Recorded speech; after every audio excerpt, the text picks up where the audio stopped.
नमस्कार, स्वागत है आपका हमारे आचार्य यागेंद्र मिश्रा चैनल पर। पितृपक्ष पूरा होने से पहले एक रोटी से करें ये टोटका, चमक उठेगी फूटी से फूटी किस्मत, बनेगा खुद का घर। दोस्तों, हिंदू धर्म में पितृपक्ष को बहुत ही महत्वपूर्ण माना जाता है और 16 दिनों तक चलने वाला यह पितृपक्ष अश्विनी मास के अमावस्या को समाप्त हो जाता है। इस साल पितृपक्ष 10 सितंबर से लेकर 25 सितंबर तक है। इस अवधि के दौरान अपने पूर्वजों के दिवंगत आत्माओं को श्रद्धांजलि अर्पित की जाती है। तिथि अनुसार पिंडदान और तर्पण किया जाता है। पूर्वजों के शांति के लिए उपाय किए जाते हैं। माना जाता है कि पितृपक्ष में श्राद्ध के अनुष्ठान से पूर्वजों को मोक्ष मिल जाता है। पितृ प्रसन्न होकर पितृदोष दूर हो जाता है और उन्हें मुक्ति मिलती है। क्या लक्षण है पितृदोष के?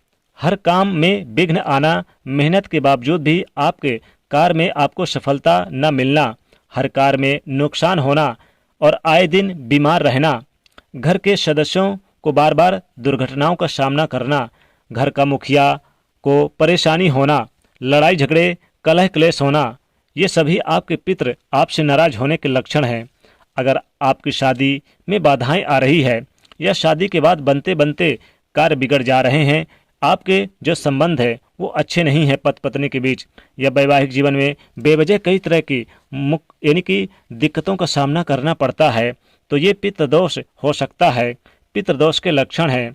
पितृदोष होने पर व्यक्ति के जीवन में संतान का सुख नहीं मिल पाता। संतान हो भी गई तो उसकी वजह से अनेक परेशानियां उत्पन्न हो जाती है। संतान आपकी बात नहीं मानती।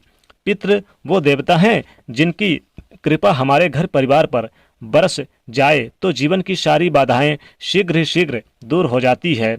और देवी देवताओं से पहले अगर पितरों को प्रसन्न किया जाए तो मनुष्य के जीवन के संकट अपने आप ही दूर हो जाते हैं। तो आज की इस वीडियो में हम आपको कुछ ऐसे उपाय बताएंगे जिन्हें आप इस पितृपक्ष में या पितृ पक्ष के बाद भी आप ये पितृदोष से मुक्ति पाने का उपाय कर सकते हैं, ग्रह दोषों को दूर कर सकते हैं, जीवन के सारे दुख कष्टों का निवारण कर सकते हैं। तो वीडियो को आखिरी तक जरूर देखिएगा और कमेंट बॉक्स में जय पितृदेवता लिखना ना भूलें। दोस्तों, पितृपक्ष में तिथि के अनुसार श्राद्ध अवश्य किया जाता है। श्राद्ध के दौरान श्राद्ध का सबसे पहला भाग अग्नि देवता के लिए निकालना न भूलें। महाभारत काल में सर्वप्रथम अत्रि मुनि ने ऋषि निमि को श्राद्ध का उपदेश दिया था और ऋषि निमि ने श्राद्ध करना प्रारंभ किया था।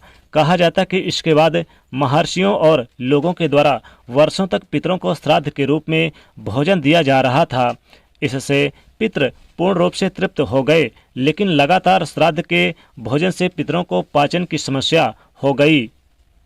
पितृगण अपनी समस्या को लेकर ब्रह्मा जी के पास गए।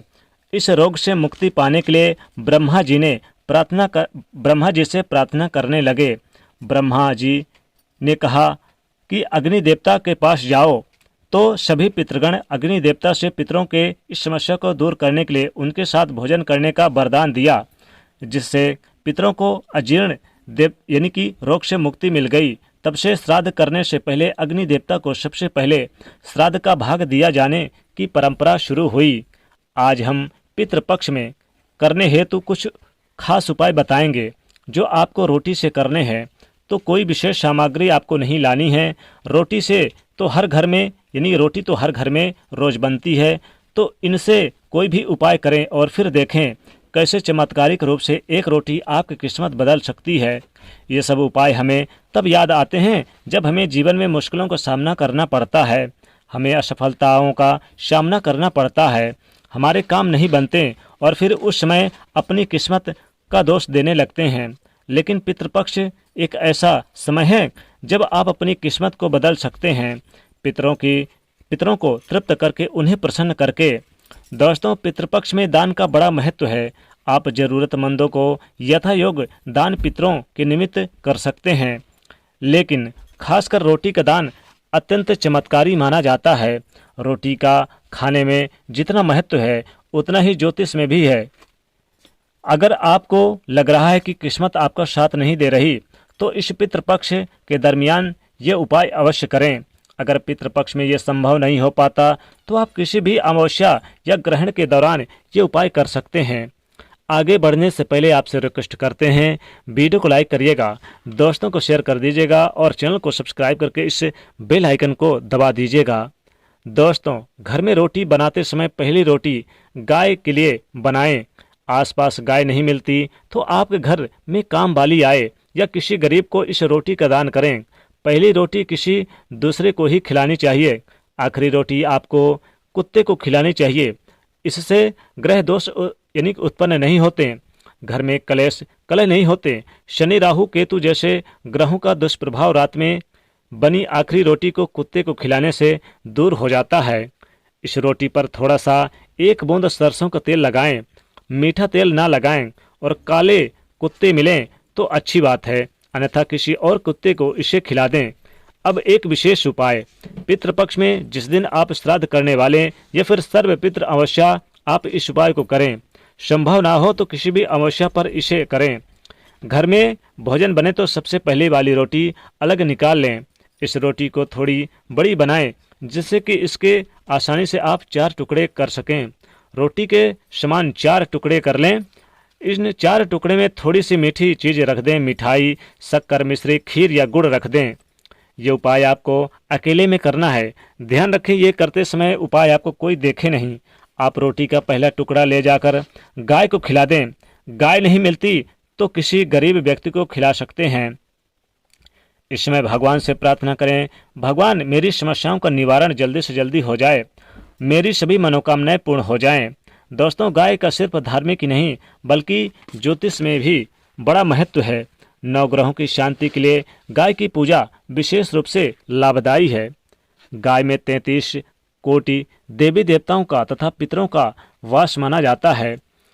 अब इसलिए पहली रोटी अगर आप गाय को देते हैं तो ये आपके लिए पितृपक्ष में पितरों को शांति दिलाने में उपाय कारक यानी बनते हैं, बहुत ही कारगर साबित होता है। अब रोटी का दूसरा टुकड़ा आप कुत्ते को खिला दें। शिव महापुराण में कुत्ते को रोटी खिलाने की महत्ता वर्णित है। रोटी खिलाते समय बोले कि यमराज के मार्ग का अनुसरण करने वाले श्वान और शवल, श्याम और शवल के इन दोनों कुत्ते के लिए ये अन्न का भाग देता हूँ, वो इस बलि को स्वीकार करें। ऐसा आप नियमित तौर पर भी कर सकते हैं, लेकिन कम से कम पितृपक्ष में आप इसे रोज करें, अमावस्या पर करें, पितरों की तिथि पर करें।